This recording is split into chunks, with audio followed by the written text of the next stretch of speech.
So hey everyone, welcome back to another quick and very interesting tutorial. Where in this quick tutorial, I'm going to show you how you can fix the low volume problem of your mic on your Windows laptop. Now, in order to fix that, simply open the settings of your Windows laptop.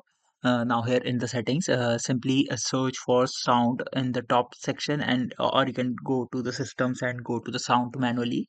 And here you'll see this pointer that's somewhat like how you can adjust the volume of your uh, speakers. You can just like that uh, solve the problem of mic volume as well. If you move it to the lower value, you'll notice that the mic volume will decreases. And make sure that this is set to above 90%. I won't recommend 100%, but it must be set to above 90%, and that's will definitely gonna solve your problem.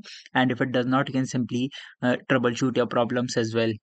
Alright, so that's it for this tutorial. I hope this video will be helpful for you. Make sure to hit the like button and subscribe button for more such helpful and interesting tutorials. See you in the next one. Take care.